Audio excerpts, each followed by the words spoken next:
they stay there, and they say yeah, and they say there.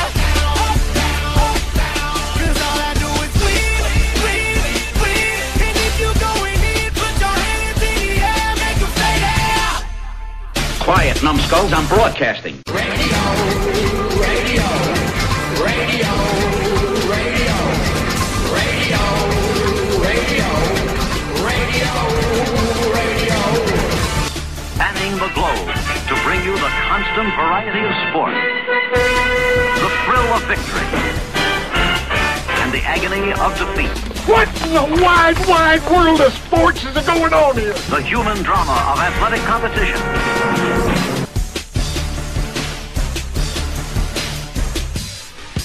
It's the CANUSA Sports Desk on the 405 radio. Good morning. 11 a.m. Eastern every Saturday morning means Derek, Frank, their guests, and your calls. 877-297-8022. We can be reached on Twitter at CANUSA SD. And don't forget to check out the website with the prior podcasts and all the great blogs up there, CANUSASD.com. And also, the past several episodes are sitting up on iTunes. So check out the CANUSA Sports Desk on iTunes as well. Anyway, again, it's Saturday morning, and let's say hello to Toronto sports writer, blogger Derek Marquez. Good morning, Derek. Good morning, John. And Frank Nutt is here from icy New York State. He is an NCAA basketball guru, also tweets and writes frequently about the Knicks. So good morning, Frank. Good morning, John.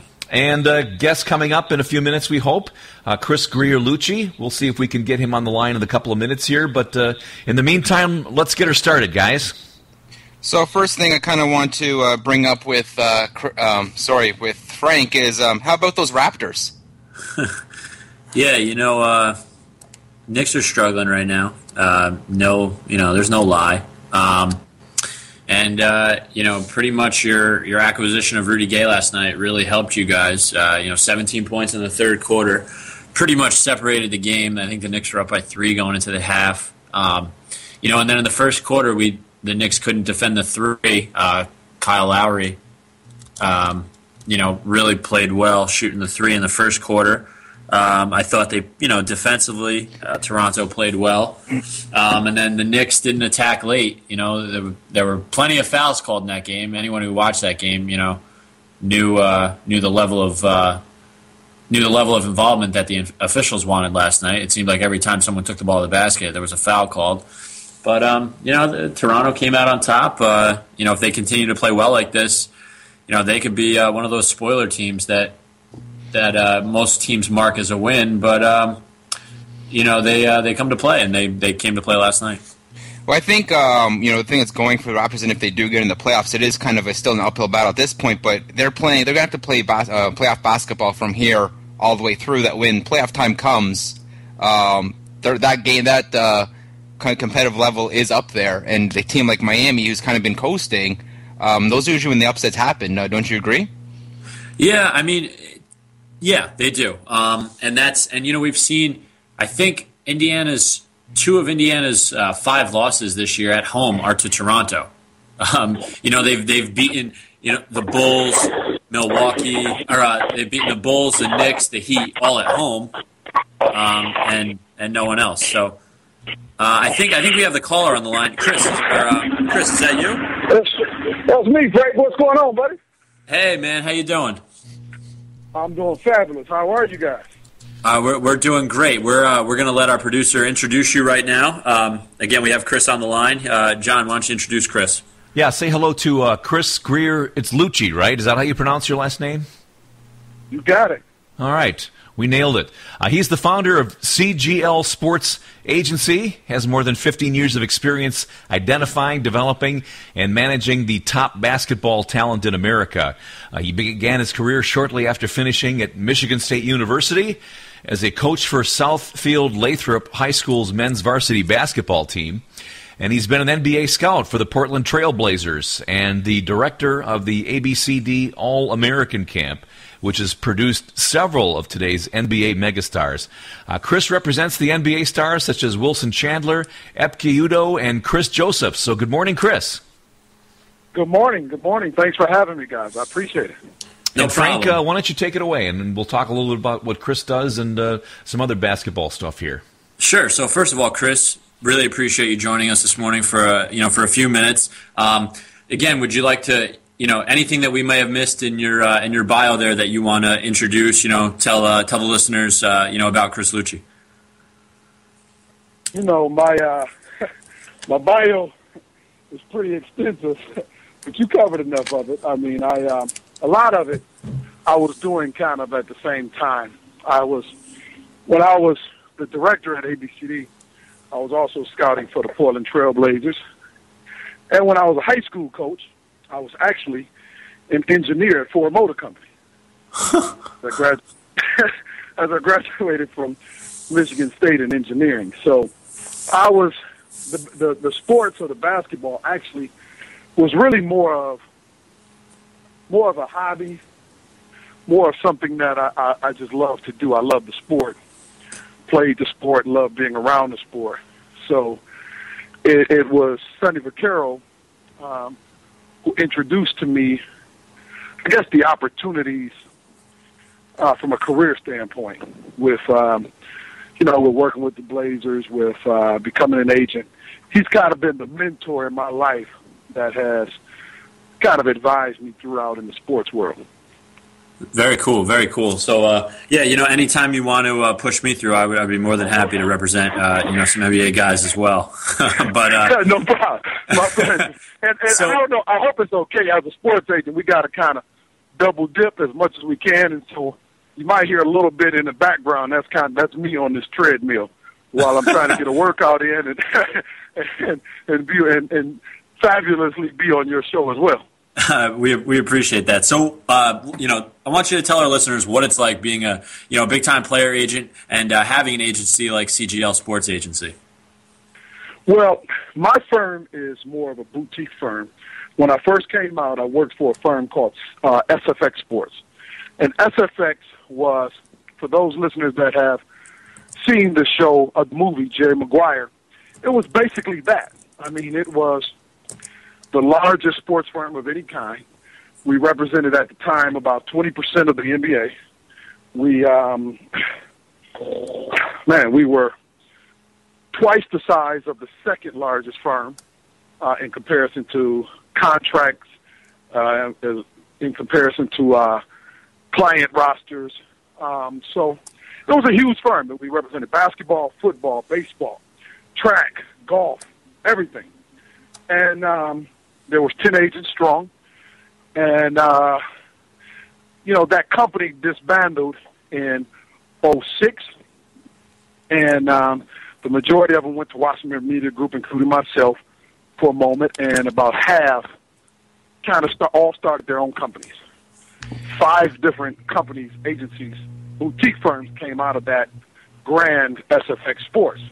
And then a year and a half later, I, too, started CGL Sports in mid-2007. Very cool. So an ideal of kind of that large and boutique. I prefer the boutique now because it's more personable. It's, I guess in Georgia we have churches, a lot of mega churches in Atlanta, Georgia. And you have these huge, giant mega churches where there may be, 3,000 people at church with you. Or you might have some churches that may have, say, 400 people, where you might get a chance to know your pastor or whatever, or just similar to like a college. If you go to, I graduated from Michigan State University, you have the large lecture halls, but then you also have smaller classes. In the smaller scenario, you get to know your professor, have a personal relationship with them, things of that nature. That's kind of the comparison between a large, massive agency and then a boutique, which I have now. So, Chris, this is Derek here. So what's it like to kind of work with such superstars like Wilson Chandler?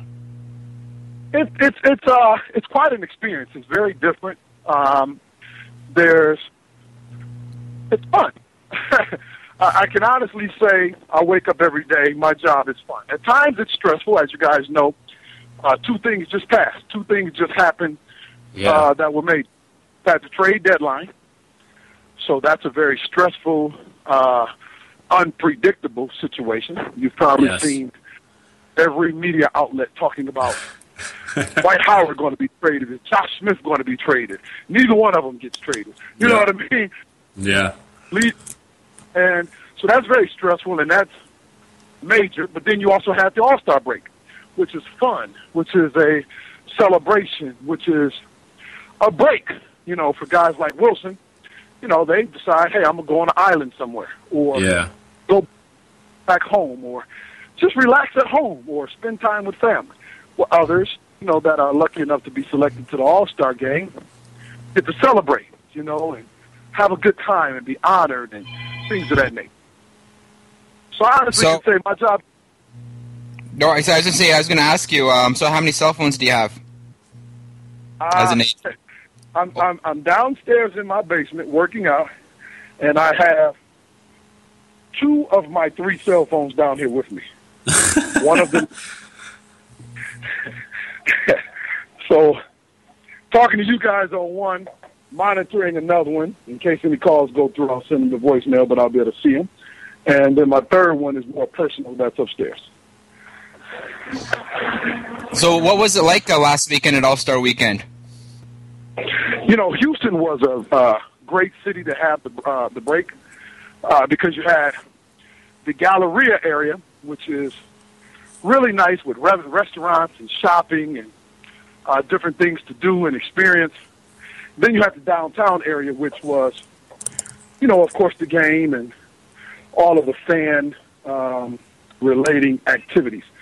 So it was good because you had 2 separate venues or 2 areas of the city that could handle large crowds and had 2 totally different, things to offer. If you wanted the fan experience and you wanted to be a part of the game Saturday night, All-Star Saturday, as well as the game Sunday, downtown was the place to be.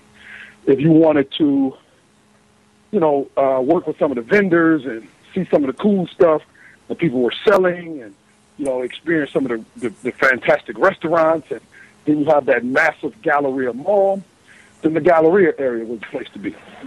So Houston was a great choice for the league to put the All-Star break this year. Yeah, and Chris, I think there's no surprise that in the last 10, 12 years, the All-Star Weekend has really changed. Do you see the NBA having to get rid of some events or add some events, especially on All-Star Saturday night? We've seen the dunk contest change over the years. Now it's a Rising Stars dunk contest. We've seen the three-point contest. I guess the three-point contest has more stars in it now, but definitely not the stars that we saw in the 80s and 90s, Reggie Miller, Larry Bird, guys like that. We just don't see guys like that anymore. And then especially with the dunk contest, Jordan, Dominique, those guys don't dunk anymore, especially LeBron now. Do you see any changes being made to All-Star Weekend in the future? Well, it's difficult. It's a hard task because of marketing. Stars don't need All-Star Weekend anymore as much to blow themselves up. They have Twitter, they have social media, they have websites, they have commercials. So what used to happen is Michael Jordan, these guys, they blew up, although they were megastar, great players, but from a marketing aspect, they really rose during All-Star Weekend. You got a Got Milk commercial after winning the dunk contest or whatever. So it's really changed. It's All-Star Weekend has become very corporate. The people that are there, on Sunday, very few fans. It's mostly corporate sponsorship dollars, relationships to the players, agents, things of that nature. There's a select amount of tickets that are available for fans. So I think the dynamics have changed. And unfortunately, the stars they feel like it's more of a risk, get this, to their brand to participate as opposed to pushing their brand. Yeah. If LeBron James dunk contest and he loses, then LeBron lost at something. His brand is already fabulous. So why risk losing in the dunk contest? Then that means I'm not the most athletic player, gifted player in the league. And, most of us would think that he is that. Yeah. Yeah, and you know what? I mean, in '88, we saw, when the dunk contest was in Chicago. I mean, we did see Michael Jordan get some home cooking there over, Dominique, and a lot of people say that Dominique may have had the better dunk contest. So, I feel like, especially with the fans voting at the end, I feel like LeBron would win just because he's LeBron. Do I want to see LeBron and Blake and, some of these other top guys in the dunk contest? Yeah, but, I'll still watch it either way. That's just my thought. So what do you think about this NBA season so far? We're 2/3 of the way done with it. We've seen 50, 55 games so far. Do you see anyone beating the Heat if LeBron continues to play this efficiently? Well, it's been an unpredictable season a little bit, from the standpoint of the Lakers, the unsuccess of the Lakers, and I think a little bit, some of the surprise success from, some of the younger teams that are hanging in there, that are still in the playoff race. And then Brooklyn has been up and down, with the trades that they made. You were super excited, but then they stumbled for a minute and they fired their coach. I mean, it's been, I don't know this specifically, but I think this is the most coaches that have been fired during the season in the history of the league, I would guess. So it's been a challenging league. The stakes are very high. A lot of teams have made major moves. You really have the full effect of the salary, the new salary cap. So owners are putting heavy stakes on their management. You see owners getting heavily involved, making decisions on whether the coaches stay or go. We haven't seen that too much in the past. So this is a challenging year. It's going to be interesting to see how it shakes out. To answer your question in regards to the Heat, I think that they're the favorite. Always when you're the champion, you're the favorite, number one. And number two, when you have the best player in basketball. LeBron is, I think, at this stage today, without a doubt, he's the best player in the game. So I think the odds for Miami are they should win. They should repeat. And just from an observing factor and also being a former coach and being a scout, it tends to get a little easier once you've done it the first time. Because you don't have to, the first time around, you're pressing the whole season. You're pressing every round of the playoffs. When you've done it, you're like, okay, you kind of know your body, you know your team, you know what it takes. So when you fall short a little bit in a game or you lose a game or two in a series, you don't panic because you're used to this. We've been here before. We know what to expect. We know we can turn it up at this point. So I think it'll be surprisingly, I think it'll be a little easier for the Heat. The only team that I thought that could really challenge them really was the Lakers. I think Oklahoma is a very good team and possibly may win out in the West, but they beat them. They know what it takes. They understand those guys. And I just think, to be honest with you, I think they're a little bit stronger and a little bit more seasoned, older. So it's kind of like big brother and little brother. I look at LeBron as big brother. Kevin is little brother. D-Wade is big brother. Russell is little brother. Yeah. Even if, from a talent standpoint, you may argue that the latter are better, it's just kind of they're a little bit more seasoned. Yeah, absolutely. I agree with you. Yeah, that's a good point.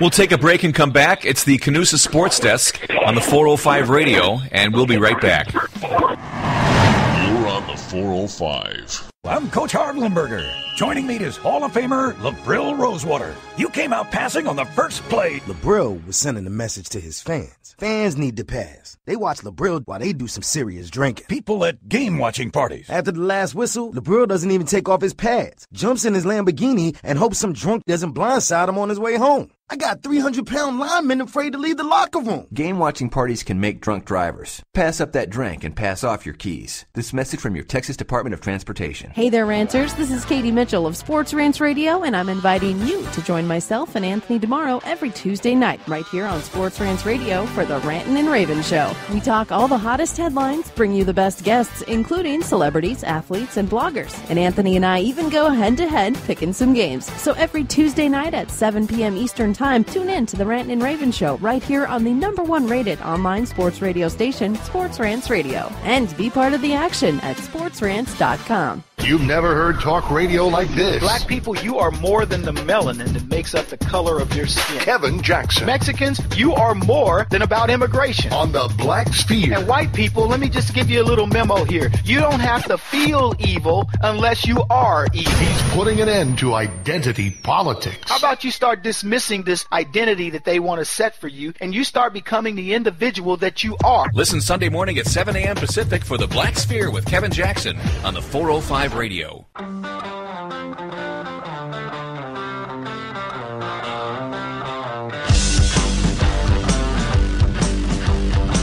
Just a bit outside.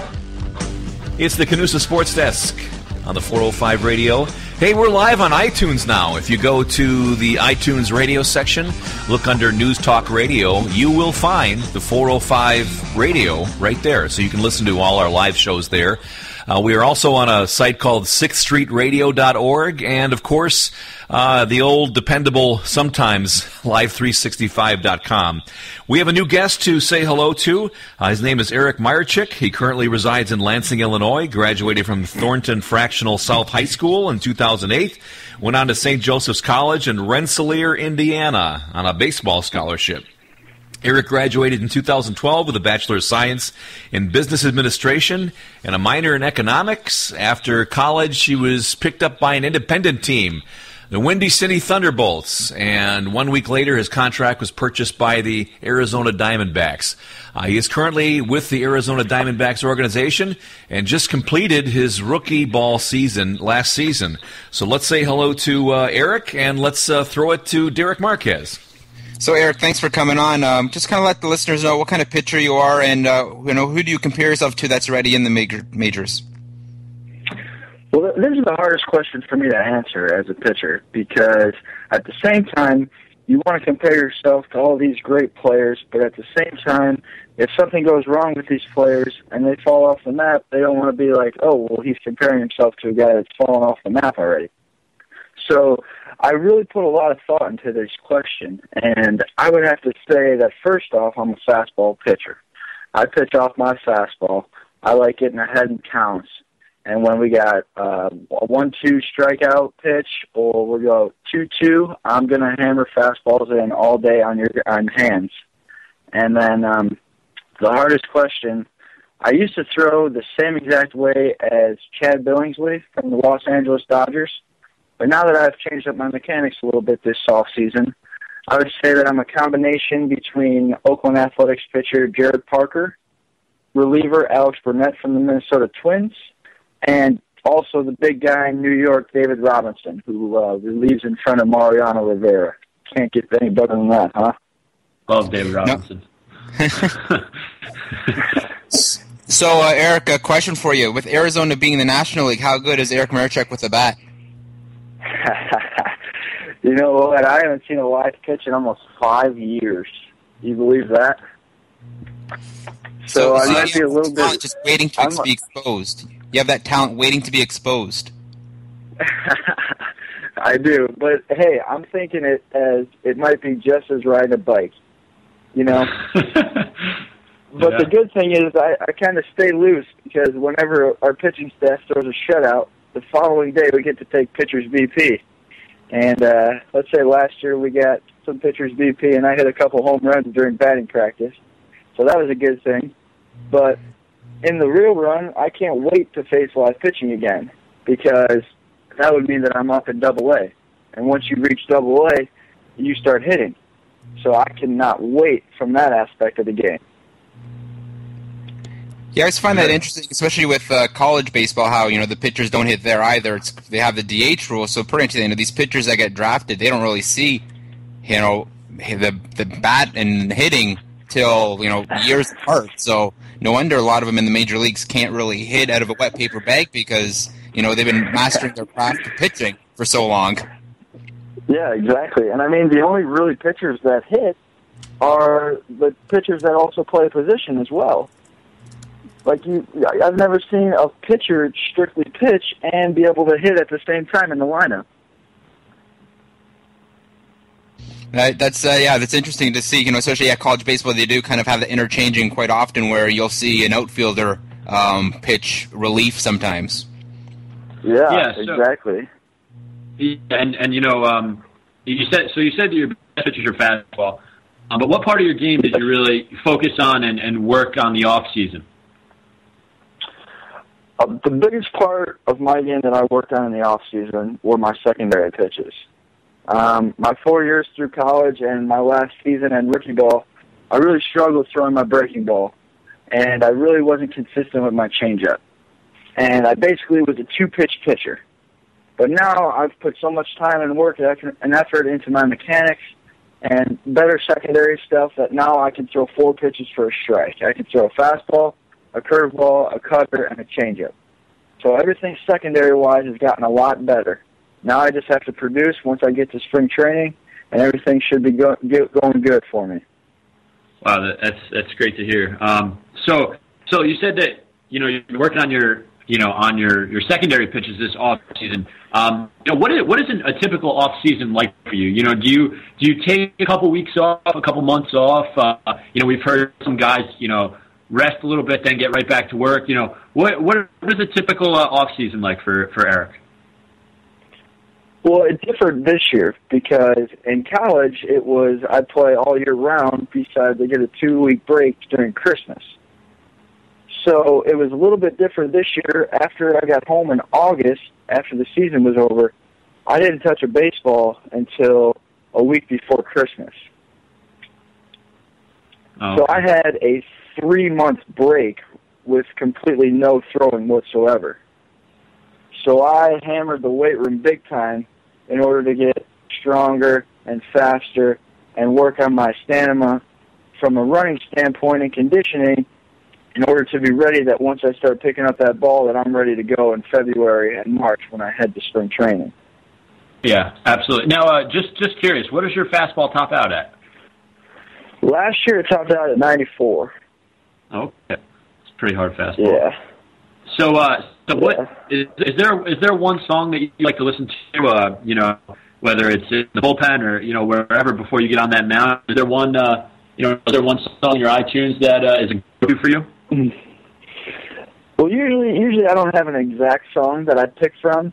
Usually it might be like a spur of the moment type thing, or I'll either go to my playlist under techno. I'm a big techno beat guy. And that kind of gets me pumped up, especially during a game. And I also like to listen to mashups. Have you guys ever heard of a mashup before? I don't think so. I like techno, though. A mashup is like a combination of multiple songs put together. So, like, there's the beat of one song in the background, but at the same time, there's different lyrics from a different song playing at the same exact time. And they go together. And it's more of like an upbeat type techno thing that we play with, and I really enjoy music like that. It gets me pumped up for the game. So, Eric, a very serious question for you now. What's your favorite baseball movie of all time? I have to say For Love of the Game with Kevin Costner. As a pitcher, Yeah, as a pitcher. It's a great movie. I highly recommend it. If you guys haven't seen it, I would hope that you guys have seen it, but I could quote literally almost every quote of that movie. I've seen it so many times. Yeah, I feel like that with Summer Catch with Freddie Prinze Jr. Yeah. I'm just kidding. That's a good movie, too. I don't mind that. No, I'm partial to Bull Durham. I don't know why, but I just like that movie for some reason. Baseball movie. I don't know why. Yeah, Bull Durham's a great movie. I mean, there's a lot of good movies out there. I really don't dislike any baseball movies. Yeah. And out of all the major sports, baseball seems to be the one sport that has the best sports-oriented movies out there. Yeah. You go from Moneyball to Trouble with the Curve to Bull Durham to For Love of the Game. You can really just name them all. Their Own, Field of Dreams. I mean, yeah. And then you can throw in almost the Little League aspect of the game and throw in the Sandlot. Exactly. Yeah. Sandlot, yeah. Can't believe I forgot. So you literally have almost all levels from when you're a young kid and you start playing t-ball and then you get that love of the game to that point where you're in the major leagues throwing a perfect game for love of the game as your last career game. Yeah. It's just a great timeline of movies. Yep, and we've seen different producers, and different directors go after different aspects of the game as well. I mean, we've seen them make Disney movies out of baseball movies and stuff, role guys stuff. So it is great. But to transition now a little bit into the off season, working our way through spring training a little bit. No surprise to anyone should be. I'm a Yankee fan. I want to get your guys' opinion on Kevin Youkilis and what he said about the Yankees and him saying I'll always be a Red Sox. In his first interview at Yankee camp last week. I wanted to get your guys' opinion of that. Eric, want to take that one first? Of course. I don't think he dissed the Yankees whatsoever. Coming from, you got to think he played for that one team, Boston Red Sox, from 2004 to 2012. He won 2 World Series rings with them. Why can't you say that you'll always be a Red Sox, And right now, his best opportunity provided was going to the New York Yankees. Yeah, Terry Francona wanted him out in Cleveland. I know that the White Sox weren't that happy with him and didn't want him back, but that was also a possibility as well. But now that Alex Rodriguez had that hip surgery, and he's going to be on the DL where he might miss the whole season, that's a perfect fit for Kevin Youkilis. Coming in at third base, he's going to start every day. Why not, Yeah.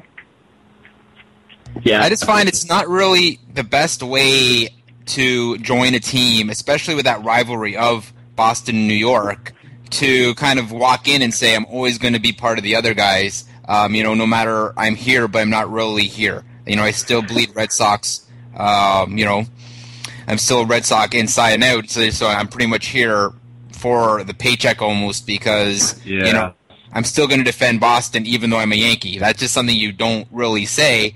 Especially, there's been great, look at Roger Clemens, great Boston Red Sox. Oh, yeah. Roger Clemens, Wade Boggs, and Johnny Damon. I mean, to me, I just think this is interesting because I feel like he didn't mean it. I feel like this is the media's way of twisting someone's words a little bit. Obviously the rivalry between the Yankees and the Red Sox is, one of the oldest in baseball and probably, one of the fiercest rivalry just from a fan standpoint. I mean, sometimes not, the players. I mean, we did see, some scuffles, back in like 04, 03 and that, in that time. But really, to me, I just feel like a lot of Yankee fans don't like Kevin Youkilis to begin with. He was one guy. He always seemed like he was smug and always, he would always play better against the Yankees. And now that we have him, yeah, I think he's here for the paycheck. I mean, $12 million, I'd go anywhere for that paycheck.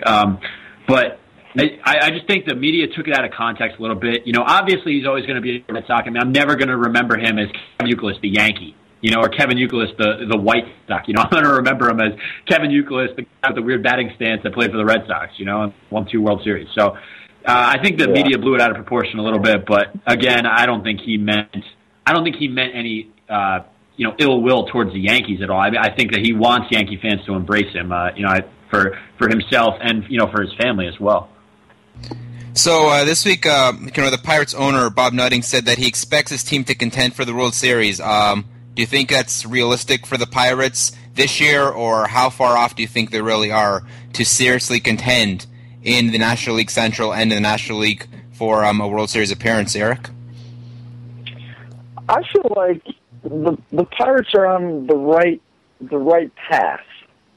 I wouldn't say that they're going to be a contender this year or next year, but I would look out in 2015, 2016, that year.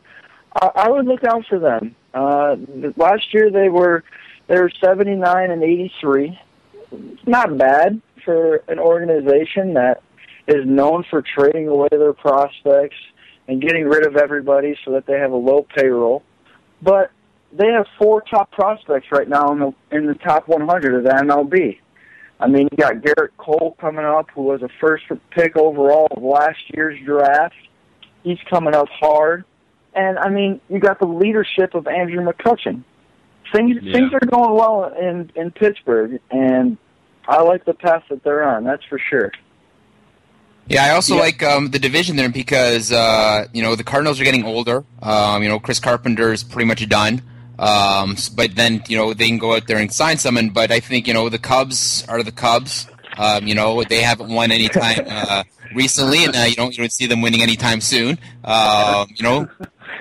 Milwaukee's kind of they had their heyday recently with Greinke and Prince Fielder, but they're not the team they were a couple of years ago. So I think Pittsburgh's kind of they have a chance. They were there but the All-Star break last year, and then they started falling off. Yeah. They just have to put it together for a 182-game season. But like you said, Eric, they are on the right track. And as long as they start, keeping their own players instead of trading them away, then I think anything, could happen. I don't see them be there this year. Anything can happen in baseball. No one thought that they're going to be there last year. If they can kind of learn from their mistakes from last year and put it together for all year round, why not? They'd have to win their division because I think the wild card's going to come out of the NL East if this is the year for them. Yeah, agreed. They'd have to win the Central, and the Central is a winnable division. I think between the three National League divisions, I think the NL Central is the weakest. What do you think, Frank? Yeah, I just looking at their division. I mean, I don't know how viable they're going to be in the Central. I mean, Cincinnati. I think we can all agree that they're probably going to be around a 90-win team. Do you see Pittsburgh taking that jump from 79 wins? With that good start that they had last year. McCutchen was playing MVP caliber baseball last year. A.J. Burnett was pitching out of his mind. The guy was pretty much dead in New York, and then he resurrected his career in Pittsburgh. What do you expect from him as far as a level of production? And I just feel like St. Louis is they're going to be around this year. I feel like they're not going to be, the team they were last year, 88 wins. I see them as maybe an 80 to 85 win team. I see Milwaukee as probably a 75 to 80 win team. And then I see Pittsburgh right around that same place that they were last year. I feel like they're not going to have the great start that they had last year. But I feel like the longevity of the season with them will be a little bit better. And I feel like they'll be able to play good baseball. I mean, they have a lot of prospects, I think we're yet to see if they're going to bring those guys up and give them a chance. I agree with both of you guys that the future looks good for them if these prospects pan out and they continue to not trade their prospects away and they continue to bring in some veterans. They brought in Russell Martin this year. He's been around winning baseball, not necessarily World Series wins, but he's been around championship teams and guys like Jeter and some of those guys in the Yankees who have won championships. So I feel like he's going to bring a level of pedigree to that organization that they need to go along with Andrew McCutchen and some of the other veterans that they have on that squad. Yeah, I think Cincinnati is Joey Votto. They think that picture that the Great American Small Park. You can't. I think they're the favorites definitely this year in the Central, and I think Pittsburgh will have to surprise people if this is going to be the year. But I think I agree with Eric. They're on the right track, and not this year, but they as long as things keep on going well for them and there's no big bump in the road, I see them contending in the near future. Yeah. Another thing that you guys have to look at too is the Central loses Houston, who lost 107 games last year. Yeah.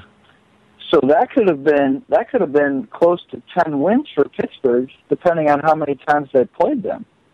Yeah, so you lose Houston completely, and then you have to play teams like a Milwaukee maybe twice more, or Cincinnati 2 more times, or you get into that West and East bracket where you got to play Philadelphia, Atlanta, Washington. You pick up an extra game for a set, and that season goes from 79 wins to 70. And you look even though you don't move in the Central, your record just looks worse on paper. Yeah, that's a really good point, and that's definitely something that will come into play this year. Now that the WBC, World Baseball Classic rosters are finalized, who do you feel are the favorites this year? We've seen somewhat of a decline from Japan. I believe they don't even have a major leaguer on their roster this year. But who do you guys think are the favorites going this year, Eric? Well, it's hard to say because the World Baseball Classics are always so confusing at the start. Like you really don't know what's going on unless you follow it on the website and unless you have like Baseball Network, and they keep a good track of it down there, which is a good thing. But at the same time, it's really hard because you get all these American players that can play, but they don't want to play because they want to get ready for the real season.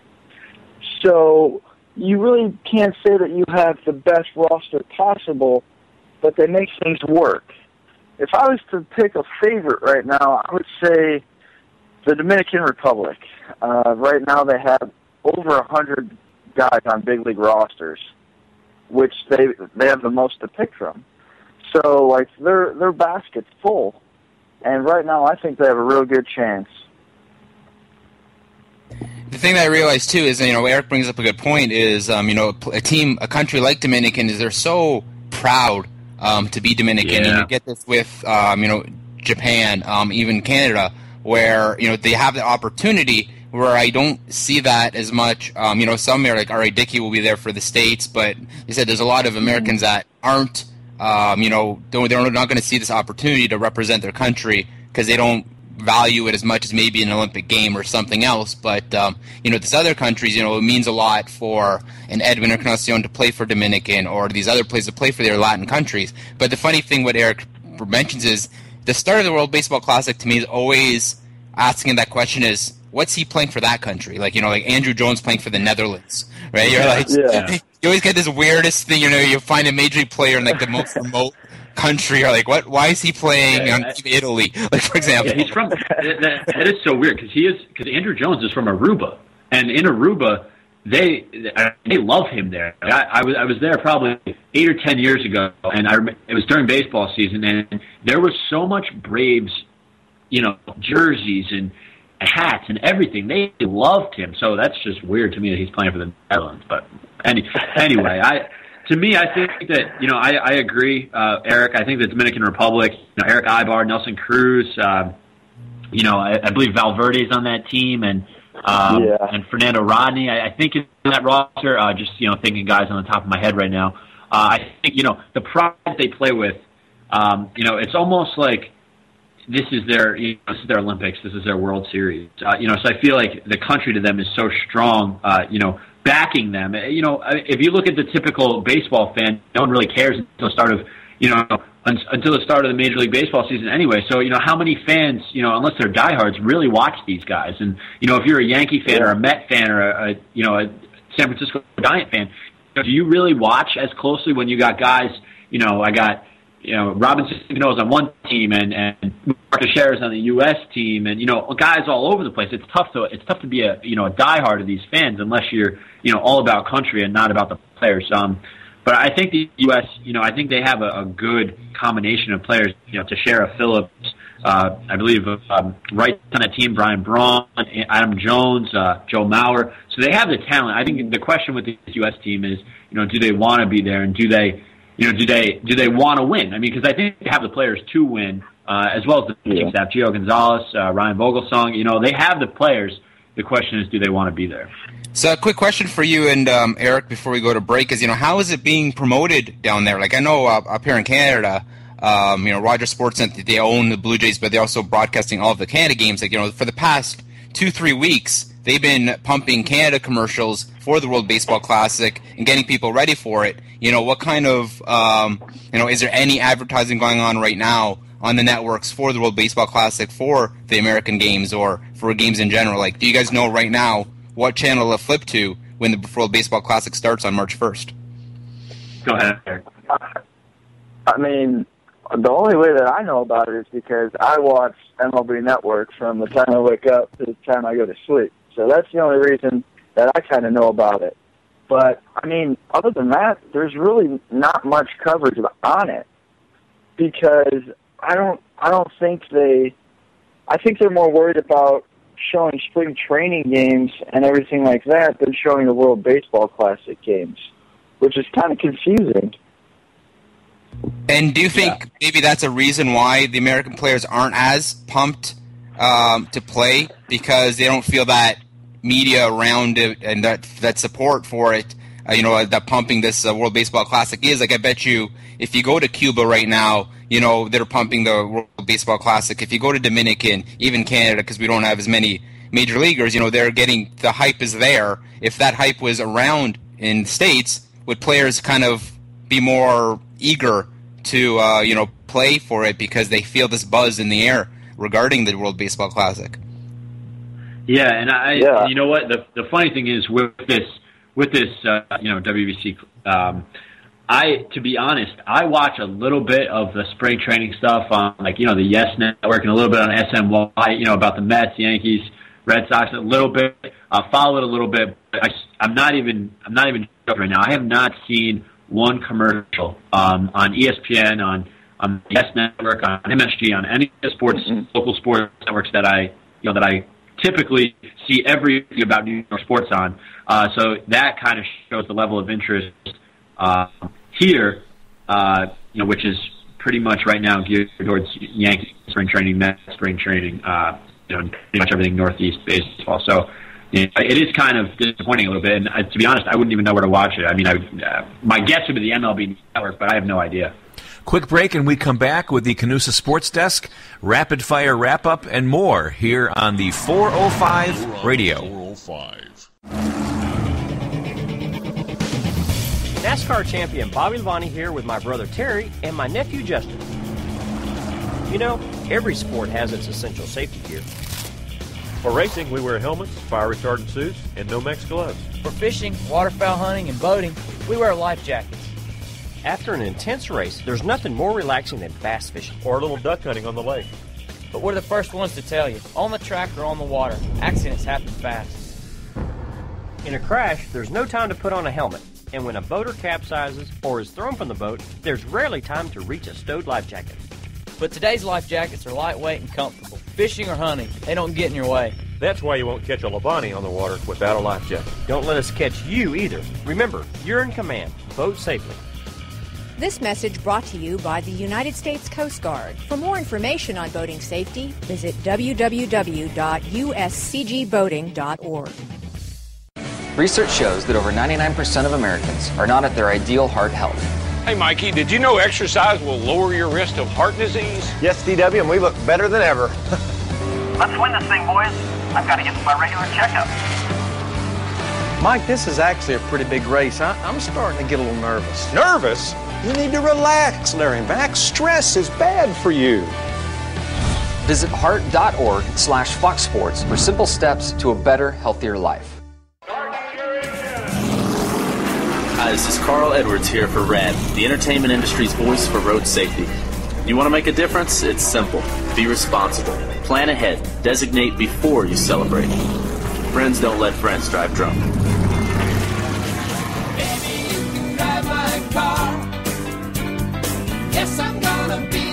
A public service message brought to you by the U.S. Department of Transportation, RAD, the National Association of Broadcasters, and the Ad Council. Hey sports fans, this is Derek Marquez. And Frank Nutt from the CANUSA Sports Desk on the 405 Radio. Just a reminder to check out our live shows on Saturday mornings at 11 a.m. Eastern, 8 a.m. Pacific. And CANUSA Sports Desk post-game show, which airs following the Sunday Night Football game and after any other big sport event. Check us out on iTunes and download our podcasts of any of our old shows that you've missed. CANUSA Sports Desk and CANUSA Sports Desk post-game show are available for download shortly after we air. Check us out on our website at www.canusasd.com. That's CANUSASD.com for our latest blogs. And you can also follow us on Twitter at CANUSASD for your up-to-date latest sports info and tweets for our upcoming shows.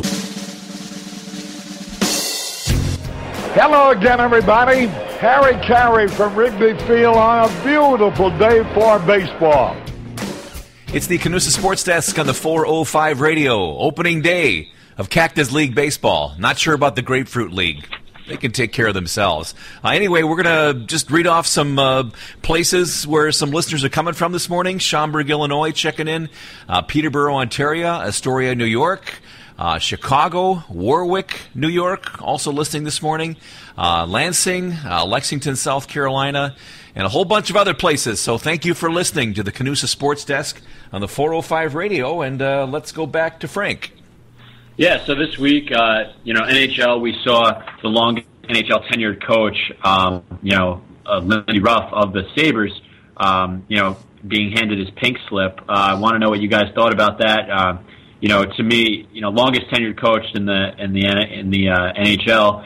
I'll just read his record right now. He was 571 with 432 losses and 162 ties, most wins in franchise history. What do you guys think of the kind of sudden and unexpected firing after their 6-10 start?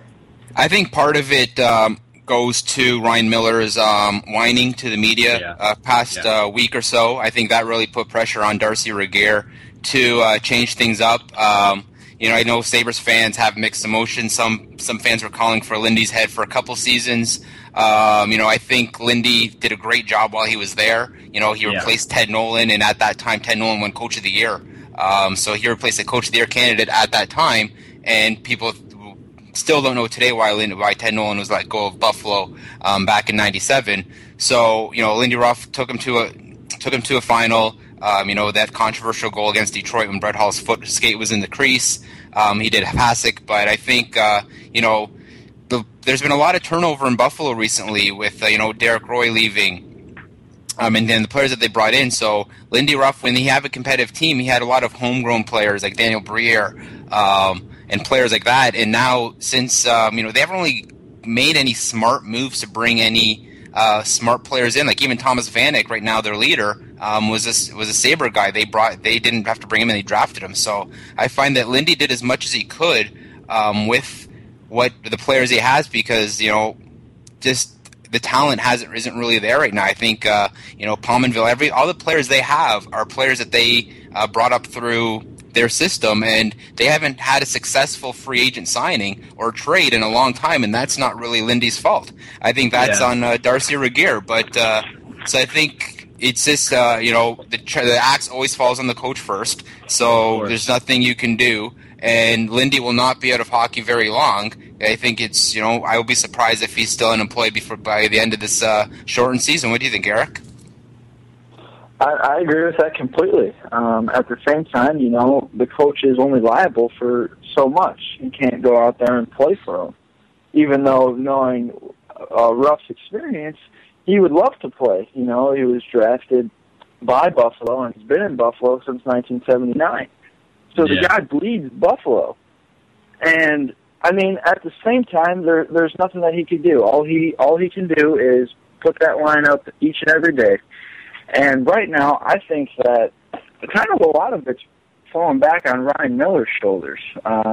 He was a great goaltender 3 years ago, and now it seems like he's just real shaky in between the pipes. Yeah, no, I agree. I think it's interesting. We looked at they did start off the season winning their first 2 games, and then I believe after that they went 4-10 before he got fired. To me, the interesting point is it didn't seem like everyone was on the same page in the organization. I think I can't remember where I read it, but I believe Derek, you follow this much more closely than I do, but I believe the owner kind of surprised the general manager a little bit with the firing, and I believe he was fired right after a practice. Typically, if you're going to fire a guy, fire him before practice. It seems like a waste, to let a guy coach his team during practice if you're going to fire him right after. But am I off here? Was ownership and management on the same page here with this decision? Yeah, I wouldn't be surprised because not too long ago, I think it was like last week or the week before, Darcy Regier mentioned to the press that him and Lindy Ruff will be Sabres together, so they were going to leave at the same time. So he didn't see this coming. So this is clearly something that came from up above, and he really, it wasn't something that he thought was ready at this time. He was loyal to Lindy for all these years. I think other GMs would have got rid of their coach a lot sooner, but he was really loyal to Ruff. So I think it was something that came from ownership, but also ownership sees their star goalie making those comments. And he just, that owner just bought the team, I believe it was last year. So I think Terry Pagola, I think he bought the team 2 years ago, and he came in right away, and he was like, I want to make this, I want to bring an NHL championship Stanley Cup back to Buffalo. So I feel like he may be a little bit frustrated, a typical impatient owner that we've seen in sports, over the last decade or so. And he knows Miller's his star, and he doesn't want to get Miller upset and ask for a trade and lose Miller. Absolutely, because you can't. They can't lose him. That franchise can't lose him. Let's cut to the rapid-fire wrap-up, gentlemen. We've got 4 questions here. Number 1, who will finish higher in the Daytona 500, Danica Patrick or Jeff Gordon? Number 2, where do you rank Steve Nash, who passed Magic Johnson for 4th place on the NBA's all-time assists list, among all-time point guards? Number 3, what was your initial reaction to the Oscar Pistorius alleged murder of his girlfriend? And lastly, as usual, what are you watching this week? Derek? So I'm going to get out my shiny Canadian loonie and flip a coin here. I'm going to say Jeff Gordon is going to finish ahead of Danica Patrick. So ranking Steve Nash is just hard because being Canadian, I think we put him with a lot more regard than he is, but I still don't see him, like, even as that, I don't see him as one of the top point guards of all time in the NBA. But just because he's never won a championship, but we do have a soft spot for him. He's the greatest Canadian of all time. I can say that hands down. But being, I maybe rank him in the top 20. If I have to rank top, I wouldn't top 5, top 10. I probably not. I would probably say top 20. And Oscar Pistorius, I was shocked to hear. Because you heard so much about him last summer, about him getting permission to compete in London at not only the Special Olympics but the able-bodied Olympics, and now for him to kind of this alleged murder and his side of the story and the facts that are coming out. So it seems it's almost like the O.J. Simpson trial of South Africa. And what am I watching this weekend? To answer John's question from earlier, Grapefruit League action does start today. I'll be watching the Blue Jays and the Tigers right after the end of this show. How about you, Eric? At the beginning, I'm gonna go take the other side of the coin, and I'm gonna go with the GoDaddy girl, Danica Patrick. Yummy. Set a course record at Daytona, and hopefully she's ready for Sunday. And then along the regards of Steve Nash, I agree. Like, he's a great player. From the same standpoint, I can't see him in the top 10, top 15. I would go top 20 though for sure, because everybody knows Steve Nash. And the Oscar murder of his girlfriend just really, really baffles me. He was a great icon, and now everything's kind of just shattered for him. And what I'm watching this week, especially in 5 minutes, Washington Nationals, Steven Strasburg's on the mound for them, facing the New York Mets. We got the Blackhawks are playing Sunday against the Columbus Blue Jackets. Big Blackhawks fan, keep it going, boys. And that's about it. All right, yeah. So I pick Jeff Gordon over Danica Patrick. The experience, I feel like, is just going to be more. Anyone can ride around in a circle and go fast. But I just feel like Jeff Gordon has more experience in Daytona. The Steve Nash Magic comparison, I feel like if you're just comparing point guard to point guard, I feel like Steve Nash is a little bit underrated. He's one of the only point guards in NBA history to have 2 league MVPs. Magic's a great player. I feel like Steve Nash is a pure point guard, and his numbers show that. So I feel like he is a top 10 point guard, whereas Magic Johnson is more of a top 10 player, not necessarily a top 10 point guard. My initial reaction to the whole Oscar Pistorius murder is that he's going to get off. If you follow the stuff going on right now in South Africa, I mean, the prosecution is crazy. He's going to get off. That's my prediction. And this week, I will be watching today Syracuse at number 11 Georgetown. At Syracuse, Georgetown will be playing today. Carmelo Anthony is going to get retired, so that'll be great. And definitely hoping that the Knicks get back on track. Gotta go. Thanks to our guests, Eric and Chris. And for Derek Marquez and Frank Nutt, thank you for listening to the CANUSA Sports Desk on the 405 Radio, and we will talk to you next week.